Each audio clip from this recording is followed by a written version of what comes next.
Hello, welcome to Lincy's link. നമ്മുടെ കൃഷിയുടെ കുറച്ച് വിളവ്, അതായത് കുറച്ച് 100 മേനി വിളവെന്നൊക്കെ പറയുന്ന പോലെ നമ്മൾ നട്ടു വളർത്തിയ ചെടികളുടെ കൃഷിയുടെ വിളവാണ് ഇന്ന് ഞാൻ നിങ്ങളെ കാണിച്ചു തരാൻ പോകുന്നത്. അപ്പോൾ ഏത് ചെടി അല്ലെങ്കിൽ ഏത് പച്ചക്കറികൾ നമ്മൾ വിത്ത് പാകി മുളപ്പിച്ചാലും അതിന് വേണ്ടി കെയറും കാര്യങ്ങളും കൊടുത്തു കഴിഞ്ഞാൽ നമുക്ക് കുട്ട നിറയെ അല്ലെങ്കിൽ മുറം നിറയെ പച്ചക്കറികൾ, നമുക്ക് വിഷമില്ലാത്ത പച്ചക്കറികൾക്ക് നമുക്കുണ്ടാക്കി കുട്ടികൾക്കും നമുക്ക് വീട്ടിലും കഴിക്കാൻ പറ്റും. അപ്പോൾ ഇപ്പോൾ ആദ്യം ഞാൻ കാണിക്കാൻ പോകുന്ന ഈ ഒരു വീഡിയോയിലൂടെ ഞാൻ ക്യാബേജ്, തക്കാളി, നമ്മുടെ റിഡ്ജ് ഗാർഡ്, അതുപോലെ തന്നെ നമ്മുടെ കോവൽ, പച്ചമുളക്, ഇതുപോലെയുള്ള കൃഷികളുടെ ഒരു വിളവാണ് ഇന്നത്തെ വീഡിയോയിലൂടെ കാണിക്കുന്നത്. ഇതെല്ലാം പാകത്തിന് വിളവായിട്ട് നിൽക്കുകയാണ്. ഇത് കണ്ടോ, ഇതെല്ലാം ക്യാബേജ് പരുവമായിട്ട് നിൽക്കുകയാണ്. ഇത് വിളവെടുക്കാൻ തയ്യാറായിട്ട് നിൽക്കുകയാണ്. ഇതൊക്കെയും നമ്മൾ കിളിപ്പിച്ചെടുക്കുന്ന വിത്ത് പാകിയാണ്, വിത്ത് മുളപ്പിച്ചാണ് നമ്മളിതൊക്കെയും കിളിപ്പിച്ചെടുക്കുന്നത്. നമുക്ക് ഇതിൻ്റെ വിത്ത് ഓൺലൈനിലൂടെയൊക്കെ വാങ്ങാൻ കിട്ടുന്നതാണ്, അല്ലെങ്കിൽ ഓരോ നഴ്സറികളിൽ നിന്നൊക്കെ കിട്ടും. അവിടെ നിന്ന് വാങ്ങി പാകിയാൽ മാത്രം മതി. നമുക്ക് ക്യാബേജും അതേപോലെ തന്നെ കോളിഫ്ലവറും ഒക്കെ പാകി നമുക്ക് മുളപ്പിച്ചെടുക്കാൻ പറ്റും. ഈ ക്യാബേജ്, കോളിഫ്ലവറിൻ്റെയൊക്കെ ഒരു ടൈം എന്ന് പറഞ്ഞാൽ ഒക്ടോബർ കഴിഞ്ഞ് ഇങ്ങോട്ട് നടുകയാണെങ്കിൽ വളരെ നല്ലതാണ്. കാരണം ഏപ്രിൽ, മെയ് മുതൽ അങ്ങോട്ട് ഭയങ്കരമായ ചൂടാണ്. അതിന് ഏപ്രിലിലേക്ക് നമുക്ക് വിളവെടുക്കാൻ പറ്റും. ആ ഒരു സമയം നോക്കി, അതായത് നമ്മുടെ നാട്ടിലൊക്കെയാണ് വിഷുവിൻ്റെ സമയത്താണല്ലോ വിളവിൻ്റെ ഒരു സമയം എന്ന് പറഞ്ഞാൽ, അതുകൊണ്ട് ആ ഒരു ടൈം നോക്കി നമ്മൾ നട്ടുപിടിപ്പിക്കുകയാണെങ്കിൽ ഒത്തിരി നല്ലത്. ഈ ഒരു ചെടിയുടെ പേര് മാങ്ങാനാറി എന്നാണ്. കണ്ടോ, നിങ്ങളുടെ നാട്ടിൽ എന്താണ് ഈ ഒരു പൂവിൻ്റെയും ചെടിയുടെയും പേര് പറയുന്നതെന്ന് താഴെ കമൻറ്റ് ചെയ്യണേ. അടുത്തത് നമ്മുടെ എഗ് പ്ലാന്റ് അല്ലെങ്കിൽ വഴുതനയാണ്. ഇതും നിറയെ കായ്ച്ച് നിൽക്കുകയാണ് പറിക്കാൻ. ഇത് നമ്മൾ പറിച്ച് സാധാരണയായിട്ട് സാമ്പാർ ഉണ്ടാക്കാനും, അവിയലിൽ, അതേപോലെ തന്നെ വഴുതനങ്ങ കറി, ചപ്പാത്തിയുടെ കൂടെയൊക്കെ കൂട്ടാൻ ഒത്തിരി നല്ലതാണ്. അങ്ങനത്തെ കറികളൊക്കെ നമുക്ക് വഴുതനങ്ങ കൊണ്ട് ഉണ്ടാക്കിയെടുക്കാൻ പറ്റും. അപ്പോൾ ഒരു വഴുതനങ്ങയുടെ നമ്മൾ സീഡ്സ് അല്ലെങ്കിൽ അതിൻ്റെ ഇത് വാങ്ങുകയാണെങ്കിൽ, ഒരു പാകാൻ വേണ്ടി വാങ്ങുന്നതാണെങ്കിൽ ഒത്തിരി സീഡ്സ് ആണ്. അപ്പോൾ നമുക്ക് ഒരു സീസണിലല്ലാതെ തന്നെ കുറേ വിത്തുകൾ അത് മുളച്ച് വരികയും നമുക്ക് ഒരുപാട് വിളവ്, ഒത്തിരി തൈകൾ കൂടി കുറേ ഉണ്ടാവുമായിരുന്നു, നമുക്ക് ഒത്തിരി പറിച്ചെടുക്കാൻ പറ്റും. വഴുതന ഒത്തിരി നല്ല കുറേ നാളത്തേക്ക് നിൽക്കും. അതുപോലെ തന്നെ നല്ലൊരു ഹെൽത്തി ആയിട്ടുള്ളൊരു വെജിറ്റബിൾ എഗ് പ്ലാന്റ് എന്നൊക്കെ പറയുന്നത്. അത് പ്രത്യേകിച്ച് വെജിറ്റേറിയൻസ് ഒക്കെ ആണെങ്കിൽ ഇതുകൊണ്ട് ഒരുപാട് ഡിഷസൊക്കെ ഉണ്ടാക്കുന്നതാണ് നമുക്ക്.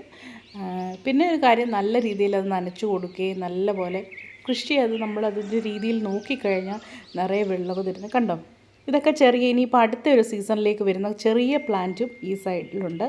അതുപോലെ തന്നെ വിളവ് കഴിഞ്ഞ്, ഇനി ഇതൊക്കെ വിളവ് കഴിഞ്ഞ പ്ലാന്റുകൾ നമുക്ക് ആവശ്യമില്ലാത്ത ഇലകളൊക്കെ പറിച്ച് കളഞ്ഞു കഴിഞ്ഞാൽ ഇത് പിന്നീടും രണ്ടാമതൊരു സീസണിലേക്ക് ഈ ചെടിയിൽ നിന്ന് തന്നെ നമുക്ക് വഴുതന വീണ്ടും നമുക്ക് കിളിച്ച് വരും വഴുതനങ്ങയൊക്കെ. ഇതിൻ്റെ വളവെന്ന് പറഞ്ഞാൽ ഏറ്റവും നല്ലത് നമ്മുടെ ആട്ടിൻ കാഷ്ടം ഉണ്ടല്ലോ, ആട്ടിൻ കാഷ്ടം, അതുപോലെ തന്നെ ചാണകപ്പൊടി, എല്ലുപൊടി, ഇതൊക്കെയാണ് ഇതിന് ഏറ്റവും ബെസ്റ്റായിട്ടുള്ള വളങ്ങളെന്ന് പറഞ്ഞു കഴിഞ്ഞാൽ. പ്രകൃതിക്ക് അനുയോജ്യമായ വളം കൊടുത്തു കഴിഞ്ഞാൽ നല്ല രീതിയിലുള്ള വിളവ് നമുക്ക് കിട്ടും. തക്കാളിയുണ്ട്, തക്കാളിയെല്ലാം ഇത് നമുക്ക് പഴുത്ത് വേണമെങ്കിലും പറിക്കാം. പക്ഷേങ്കിൽ ഇത് പച്ച തക്കാളി കൊണ്ട് നമുക്ക് പച്ചത്തക്കാളി കറിയെ, പച്ചത്തക്കാളി ഇതിൻ്റെ തോരൻ വെക്കാൻ പറ്റും. അങ്ങനെ ഒരുപാട് കാര്യങ്ങൾ നമുക്ക് ഈ തക്കാളി കൊണ്ട് നമുക്ക് ഉണ്ടാക്കിയെടുക്കാൻ പറ്റും. ഞാൻ പറഞ്ഞത് നമ്മുടെ ഈ നാച്ചുറലായിട്ടുള്ള ഈ ആട്ടിൻ കാഷ്ടമേ, അതുപോലെ തന്നെ ചാണകപ്പൊടിയൊക്കെ ഇടുകയാണെങ്കിൽ ഒത്തിരി, കാരണം നമ്മുടെ മണ്ണിൻ്റെ ആ ഫലപുഷ്ടി അത് നഷ്ടപ്പെടത്തില്ല. അതേസമയം നമ്മൾ രാസവളം ഇടുകയാണെങ്കിൽ ഇത് പെട്ടെന്ന് അന്നേരം നമുക്ക് റിസൾട്ട് കിട്ടുമെന്നുള്ളതേ ഉള്ളൂ. കണ്ടോ, ഇത് എന്താണെന്നറിയാമോ? നിങ്ങൾ എന്താണ് ഇതിൻ്റെ പേര് പറയുന്നത് താഴെ ഒന്ന് കമൻറ്റ് ചെയ്യണേ.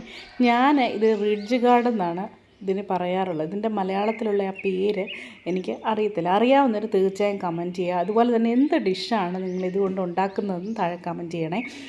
ഇതുകൊണ്ട് സാധാരണയായിട്ട് ഇതിൻ്റെ തോരനാണ് വെക്കുന്നത്. തോരൻ ഒത്തിരി രുചിയാണ്, കാരണം ഇതിൻ്റെ തോരന് ചെറിയൊരു മധുരം പോലെയുള്ളൊരു ടേസ്റ്റാണ്. ഇത് കണ്ടോ, ഇത് ഒത്തിരി നല്ലതാട്ടോ. ഇതെങ്ങനെയാണ് ഇതൊന്ന് താഴെ കമൻറ്റ് ചെയ്യണേ. അതുപോലെ റാഡിഷ് ഉണ്ടോ, റാഡിഷ് കൊണ്ട് നമ്മൾ ഇതൊക്കെ ഒത്തിരി പ്രായമായതായിട്ട് ഇത് നല്ല മൂത്തുപോയി. ഇതിന് മുമ്പേ തന്നെ ഞാൻ സാധാരണ പറിക്കാറുണ്ട്. ഈ റാഡിഷ് കൊണ്ട് ഞാൻ സാധാരണ മൂലി ചപ്പാത്തി എന്ന് പറയും. അന്നേരം ആ ഒരു ചപ്പാത്തി ഉണ്ടാക്കി ഇതിൻ്റെ തൊലിയൊക്കെ കളഞ്ഞ ശേഷം ചെറുതായിട്ട് അരിഞ്ഞ് അതിൻ്റെ ആ വെള്ളമൊക്കെ കളഞ്ഞ് ഈ നമ്മൾ ആലു പറാത്തയൊക്കെ ഉണ്ടാക്കുന്ന കണക്ക് മൂലി ചപ്പാത്തി ഉണ്ടാക്കാറുണ്ട്. മാങ്ങ വിളവെടുത്ത് വെച്ചിരിക്കുന്നത് ഇങ്ങനെ ഈ ഒരു വീഡിയോയിലൂടെ ഞാൻ നിങ്ങളെ വിളവിൻ്റെ ഇതാണ് കാണിച്ചത്. അപ്പോൾ നിങ്ങൾക്കും എന്തൊക്കെ വിളവ് കിട്ടിയെന്നും ഒക്കെ താഴെ കമൻറ്റ് ചെയ്യണം കേട്ടോ. പിന്നെ പറയാനുള്ളത്, വീഡിയോ ഇഷ്ടപ്പെട്ടുവെങ്കിൽ തീർച്ചയായും താഴെ കമൻറ്റ് ചെയ്യുക. പിന്നെ നമ്മുടെ കോവയ്ക്ക എന്ന് പറഞ്ഞാൽ ഓൾ സീസണാണ്. അതെല്ലാം എപ്പോഴും ഇന്ന സീസണൊന്നുമില്ല കോവലിന്. കോവയ്ക്ക ഞാൻ കാണിച്ചു. അതുപോലെ തന്നെ ഇപ്പോൾ കുറേ പയർ മുളപ്പിച്ച് വെച്ചിട്ടുണ്ട്.